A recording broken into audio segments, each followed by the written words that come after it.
force, and as we described, the force can be fully defined as long as we know its magnitude and its direction.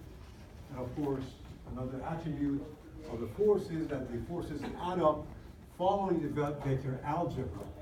So based on that, we define a resultant.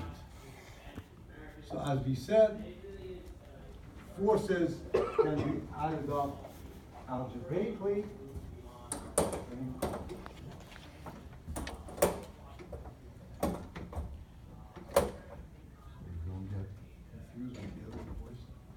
So we said that if you have two forces, let's say F1 and F2, we learned that these two forces can be replaced by a single force that we call a resultant, and the resultant is obtained, okay, by following the parallelogram law, okay?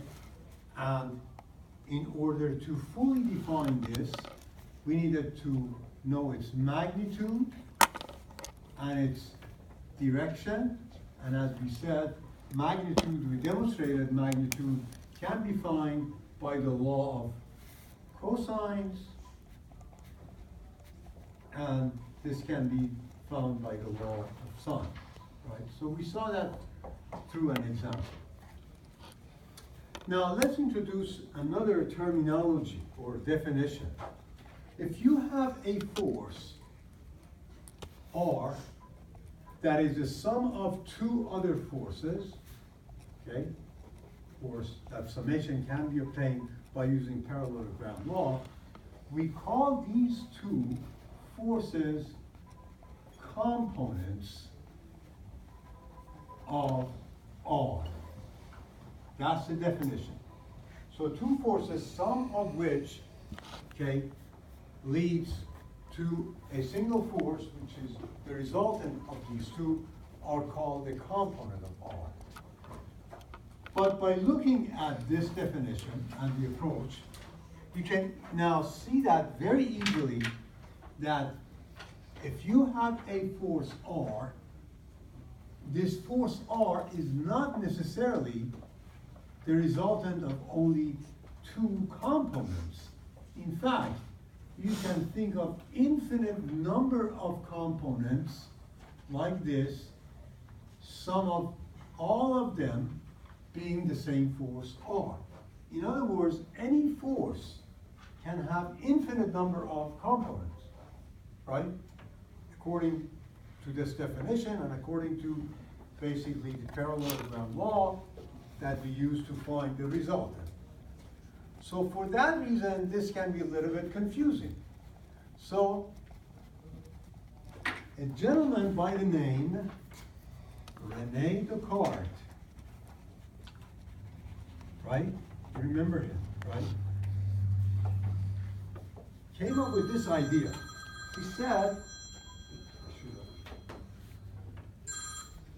He said, instead of dealing with forces basically in an n-dimensional way like this, why don't we make our life easier?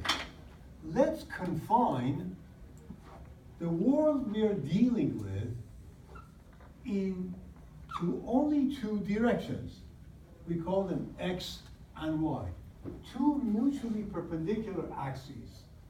And every force, every vector that we look at in this world,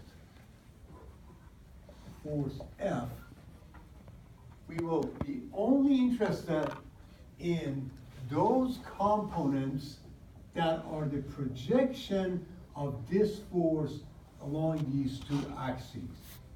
In other words, we will say that in this coordinate system, any vector or any force has only two components, and we do not bother with other components that are not along these axes. Simple, right, so far? But this simple introduction of these coordinate systems led to some fascinating, in fact, results that make the life so much easier in solving engineering mechanics problems, or in this case, static equilibrium problems, as we will see. Of course, we can also consider three directions, as we will see later, okay, in case the objects that we're dealing with are three-dimensional. And so the world is either limited to two axes or three axes. So what's the big deal about it? First of all, based on, or according to the definition of resultant, right? We said resultant is what? Is the summation of these two forces. And we wrote the vector summation in this way. And this summation has a different meaning than algebraic summation. In other words, if you have the magnitude of these two forces, sum of these is not just the sum of the magnitudes, but in fact is obtained using so far from these relationships, right? But anyway, according to the definition of the resultant, we do know from here then that R, or in this case F, right, is the sum of its components, right? Nothing really extraordinary or major discovery, but this is what Mr. Descartes did. He said, let's do this. And what is this? Let's remember that vectors are, and we follow certain algebra, right? So we do have these basic operations for vectors as we have for algebraic numbers. Vectors have summation or addition, right, or subtraction. They have multiplication or division, right? Okay. We saw that the addition of vectors, okay, is what we use to define the resultant. So we know that, right?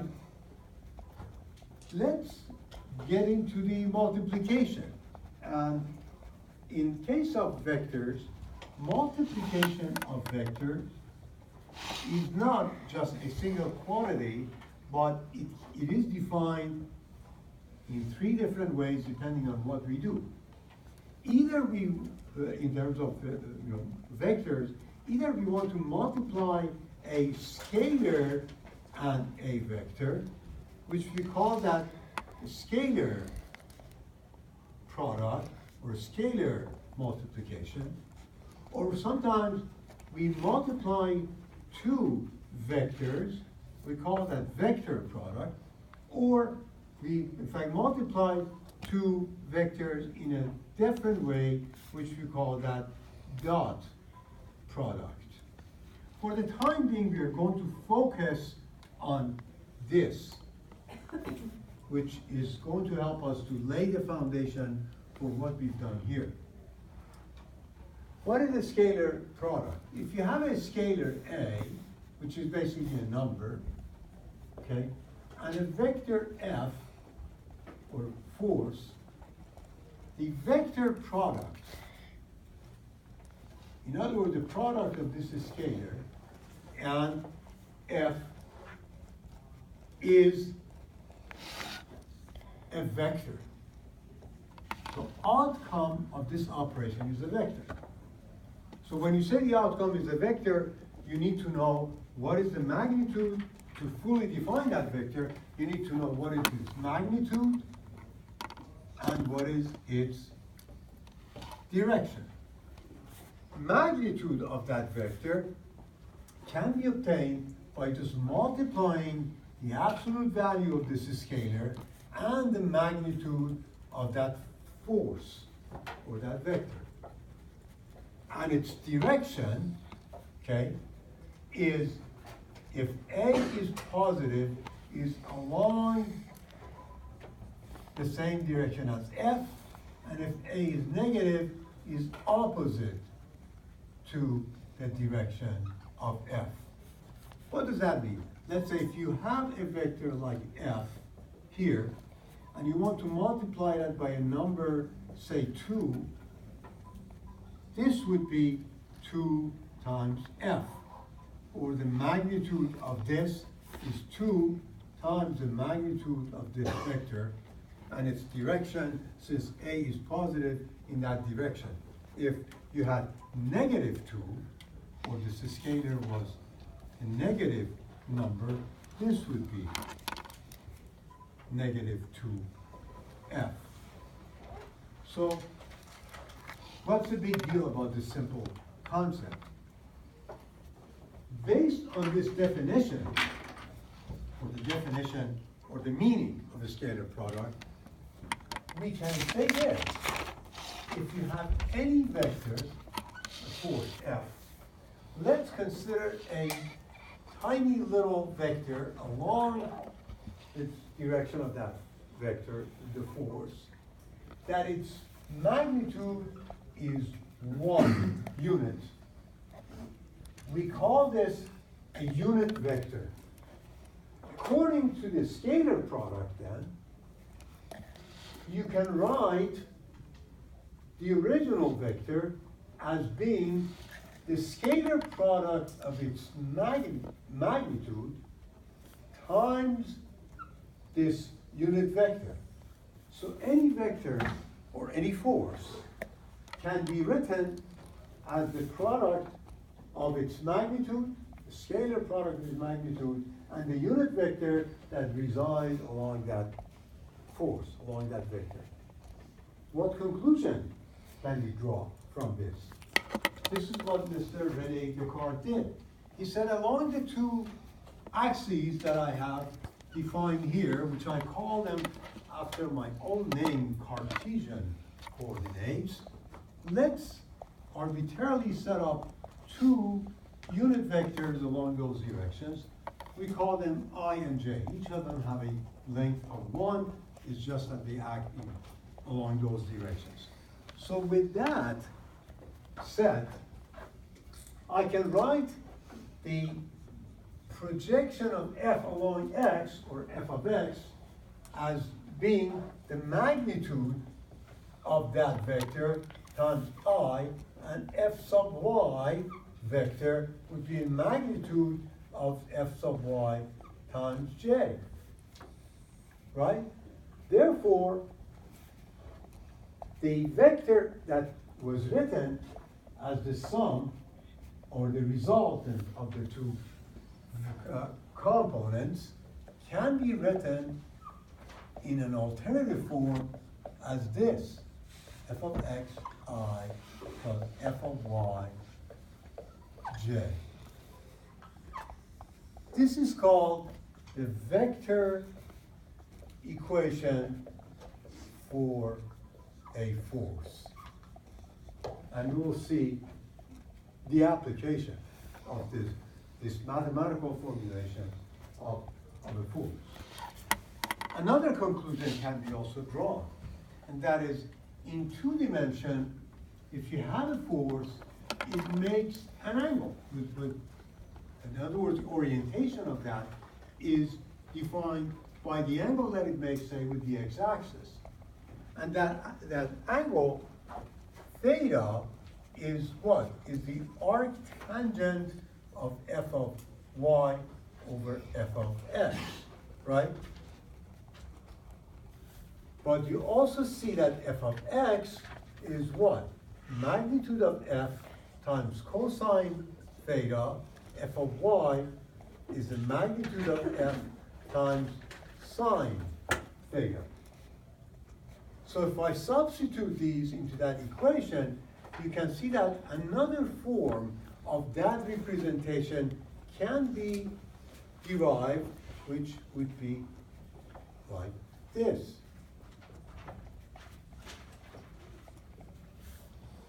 Or if you have the direction of the force and its magnitude, the vector equation for that force can be written directly in terms of its magnitude and its direction, okay?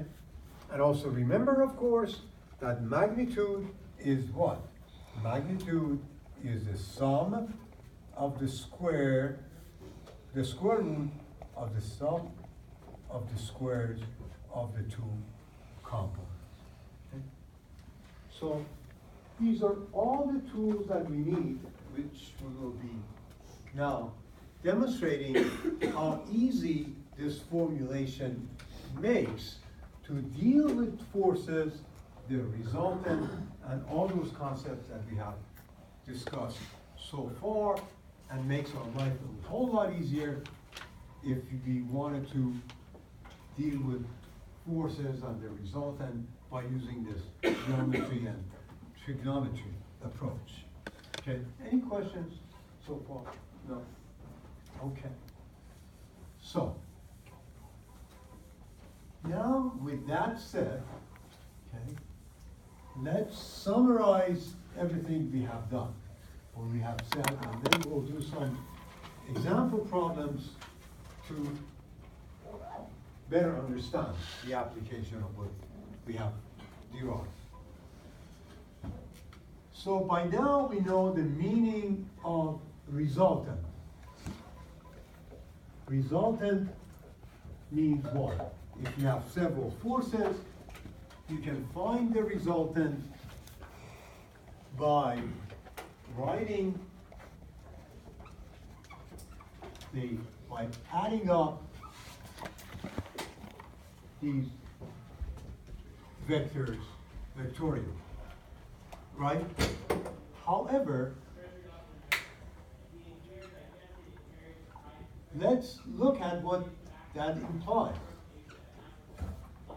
If you have all these forces, okay, now using the Cartesian coordinates, we know that each one of these forces, right, can be written in the vector equation form as the sum of their components, right? So I can write that resultant equation as being what? If this is F2, this is F2x, okay, F2y, and so on, okay? So F1 is what? Is F1xi plus F1yj, right? F2 is F2xi plus F2yj plus F3xi plus F3yj, and so on. So if you have infinite number of vectors, that's how you can write the vector equation representing the resultant, right?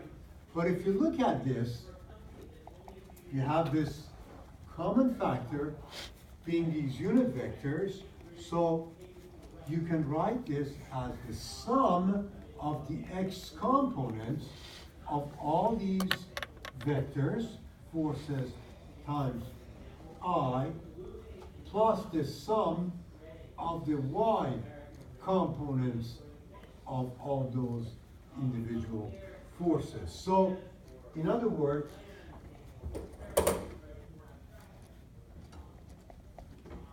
the resultant of several forces reduces down to this single equation. In order to find the resultant, you don't have to use the law of cosine and law of sine. All you need to do, you would project each of those forces along x and y, add up those components along x, and add up those components along y, and you can simply write the vector equation for the resultant. Okay? So based on all of these, what we have said so far is this, or we can summarize it as follows. We know, given several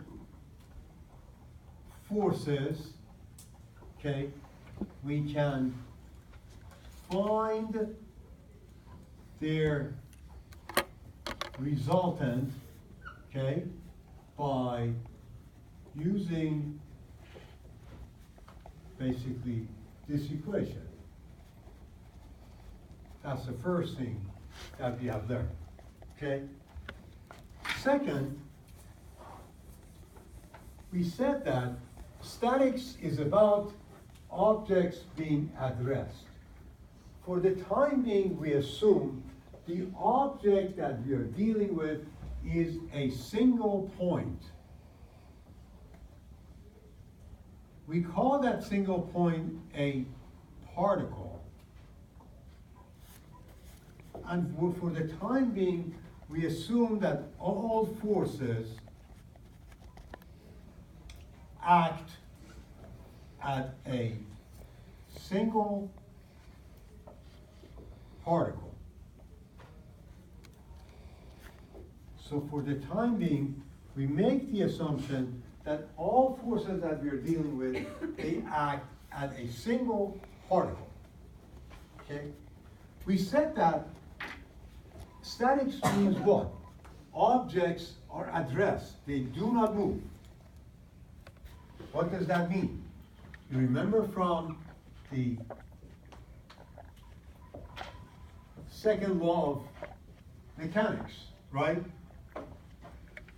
If the objects do not move, that means that right-hand side is 0, or summation of all forces acting on an object would be 0 if the object is not moving. That is the meaning of static equilibrium.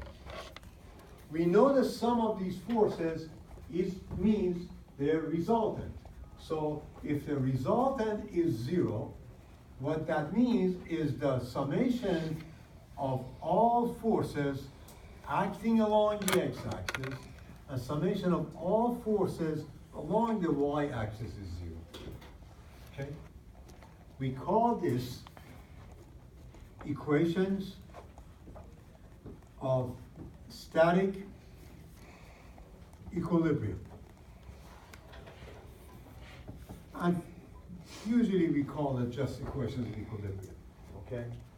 So static means what? Static analysis of objects. So far, of course, we haven't talked about objects. We're assuming the objects are only particles. So static equilibrium of a particle means sum of all forces acting on that particle has to be 0. So we have two equations, simultaneous equations, and that means we can solve for up to 2 unknowns. In other words, you have several forces acting on a particle, and you're given the value of all of those forces except for 2. You can always find them because you have 2 equations and 2 unknowns. So now, through some examples, I'm going to demonstrate both of these concepts. This one and this one. How you find the resultant using the Cartesian coordinate, and then how to solve the static equilibrium given a set of forces. Any questions? Okay, so let's do that. I'm going to actually do the same problem we did last time, just to demonstrate that using Cartesian coordinates makes the life a whole lot easier. So we have the same problem given here, that we had a cable attached to this hook, subjected to a force of F1, where magnitude of F1 was 100 Newton, and this was acting at an angle of 45 degrees. Then we had another force, F2, where magnitude of F2 was 200 Newton, no, actually it was 10 and 20, sorry, 10 and 20. And we want to find the resultant of these 2 forces, okay? So you remember what we did last time, right? From the tip of this, we drew a vector equal in magnitude and parallel to this. We drew that triangle and found the resultant, the magnitude of the resultant from the law of cosine in that triangle, and it found the direction following the law of sine, right? So let me remind you, this is what we did, okay? And we found this resultant. Now we want to demonstrate, okay, how easier it is using the Cartesian coordinates, okay? So let's do that. So the first step is you set up a set of coordinate systems, x and y. The origin of that coordinate system is the point at which these forces are acting. So this is point O, okay? So we said that resultant in terms of vector equation is sum of the x components times y plus the sum of the y components times j. So what we need to do to find first summation of forces along x and then summation of forces along y. What does that mean? That means you project each force along x axis first. This is F1x. You project this along x axis. This is F2x, right? So we've been given the magnitude of this. So magnitude of f of x would be 10 cosine of 45 degrees. And the magnitude of this would be 20 cosine of 30 degrees, right? Both are acting along the positive direction of x. So that would be 5 the square root of 2 plus 10 the square root of 3 is almost 24 Newton. Okay. How about y components? Okay. This is F1 y, and this is F2 y, right? Each is the projection of the vector along the y-axis. If we look at F1y, is acting along the positive direction of y, so it would be 10 sine of 45 degrees, but this is acting in the negative direction, so it would be negative, so it would be negative 20 sine of 30 degrees, so it would be 5 the square root 2 minus 10, which would be almost negative 3 Newton. Therefore, vector equation of R would be 24I minus negative 3J.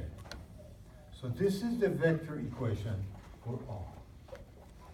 So given that vector, to fully define that, you need to know its magnitude and its direction, right? Magnitude of this force, okay, would be what? Would be magnitude of R would be the square root of 24 squared plus 3 squared. Why? Because if you look at Cartesian coordinate system, right? If you have a force, this is x, this is y.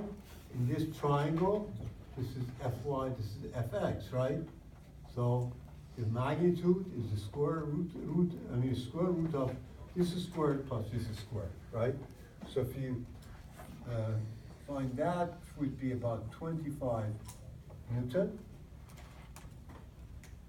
And we said that the direction, theta, is the arctangent of r sub y over r sub x, which would be -3 over 24.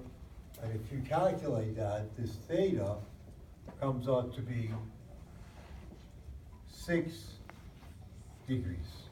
Okay? So I'm sure you agree that this is a whole lot easier than using that law of cosines and law of sines. It all comes down to projecting each force along x and y direction, add them up algebraically along x, add them up algebraically along y to solve the vector equation, and that's how you find its magnitude and the direction. Okay? Any questions? Are Yes. we responsible for both methods on the? No, even for the homework, although the problem statement says use the law of cosine or parallelogram law and whatnot, it would be absolutely fine if you just use Cartesian coordinates, because that's what we will be using the rest of the course. Right. Any other questions? Okay. So that, now, of course, all the problems you will see as far as finding the resultants will be very similar.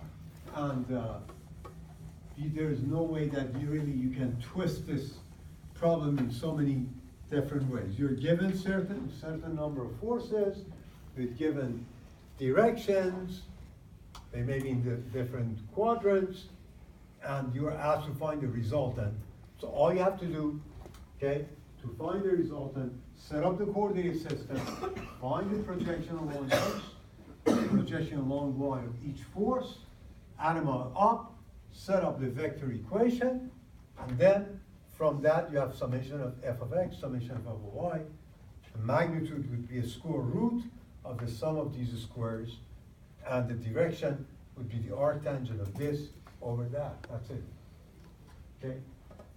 But the most important concept, which is really laying down the foundation for the rest of the course, is the concept of static equilibrium.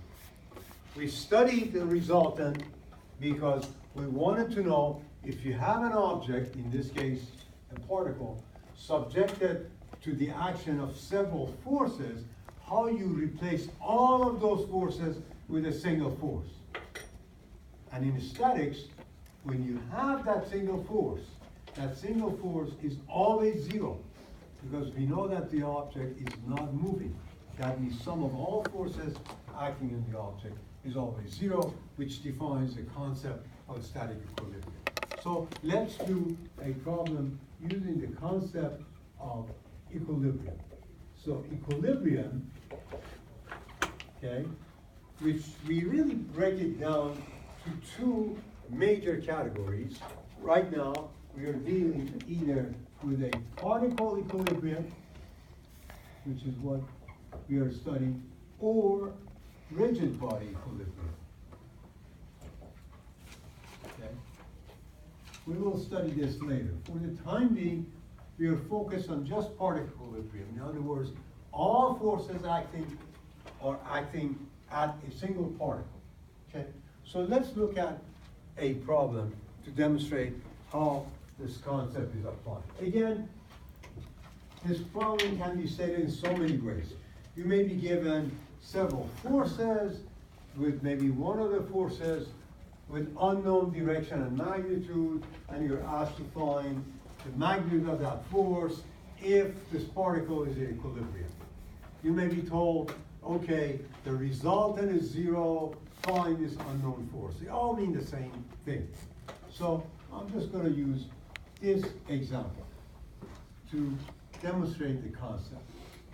Let's say you have a pole, and this pole is,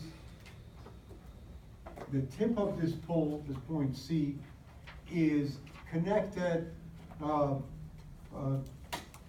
the ground or somewhere by several cables, okay? So 3 cables are attached to this point C. we call the force in this cable, which as F1, the force that this cable is exerting at point C is F2, and the force in this cable, F3. The magnitude and the direction of these two forces are given. This one has a direction of 24/7, which means this should be 25, and this is given as 3, 4, 5, okay? Magnitude of F1 is given as 500 Newton. Magnitude of F2 is given as 200 Newton. The problem states that this pole is not moving, or point C is not moving, and you've been asked to find F3, or the force in this cable that really is needed to hold this point C in equilibrium. In other words, you have basically not been given the magnitude or the direction of this F3, and you've been asked to find it. This is a typical equilibrium problem, particle equilibrium problem.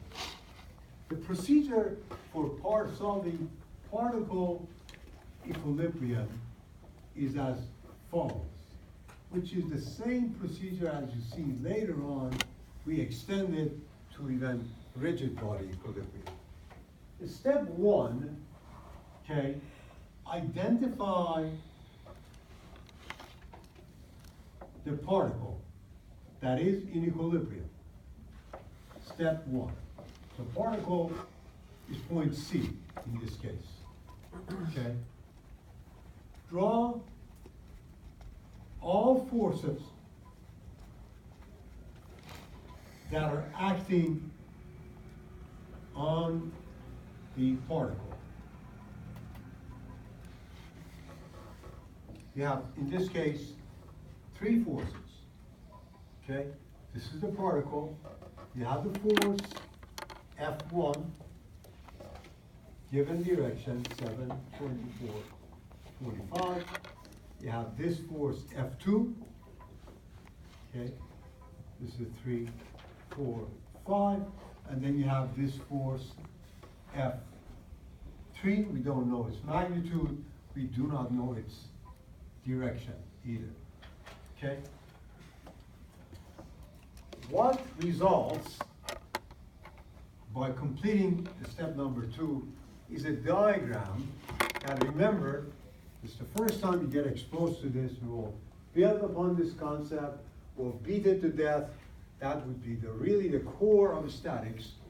But for the time being, just remember that we call this free body diagram. What it means, you have freed this particle, right, from whatever this is attached to, and then you have put in place the effect of those attachments, which are these forces on this particle. This is called free body diagram. Once you've done that, in order to find the unknowns, you just simply apply the equation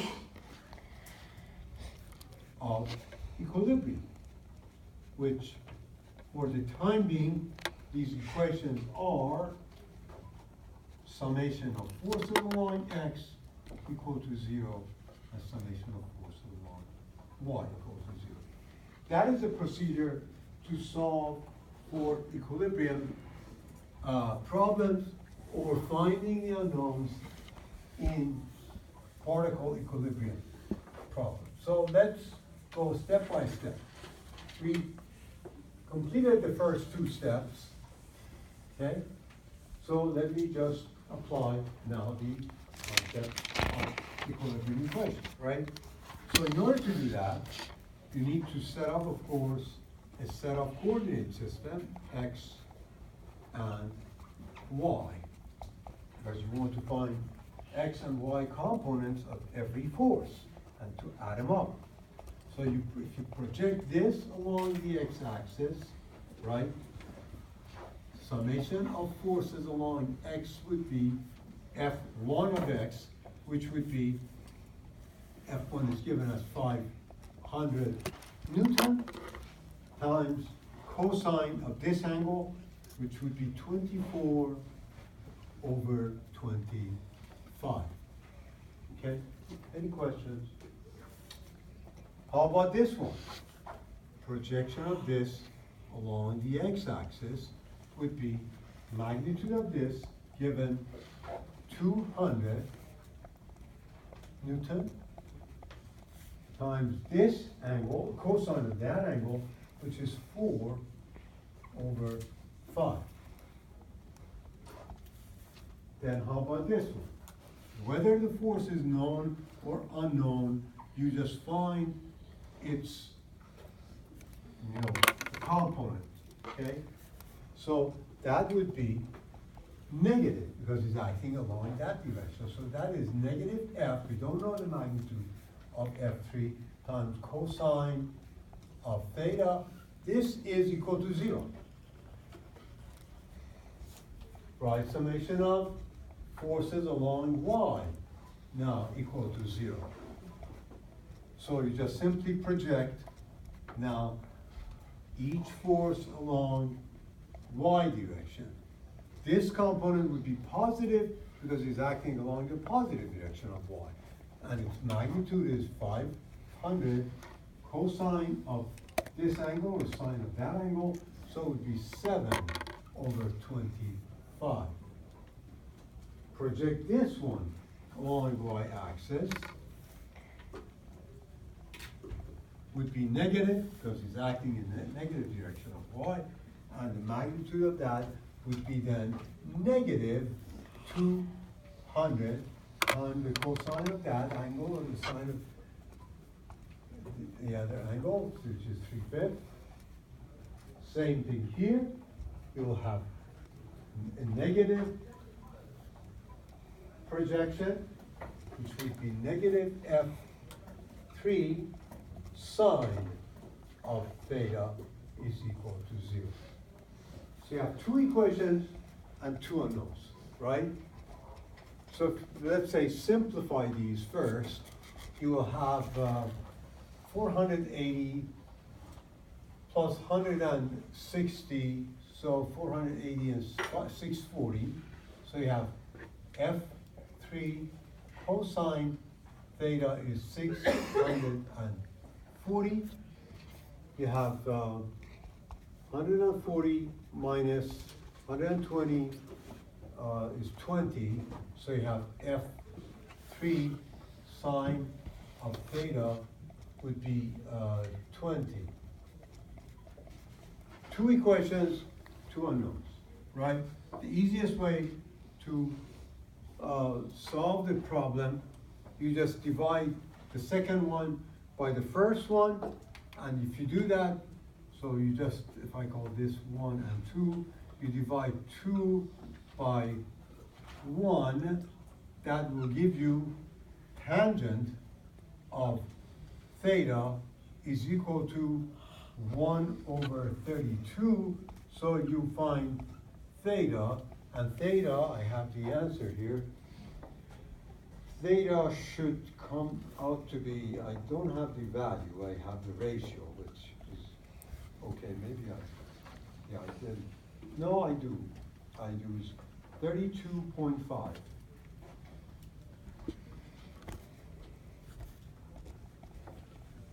Okay? So you just substitute that into any of these two equations, let's say to this one.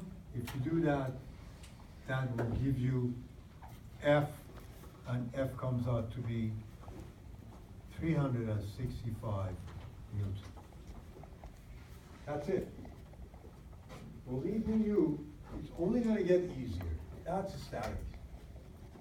As long as you follow the simple procedure, which means mainly setting up the free body diagram, setting up the diagram that consists of all forces acting on the particle, and then write the equations of equilibrium, and then basically apply this, which means summation of all forces, that you add them up along the x-axis equal to 0, summation of force along y equal to 0, that's it.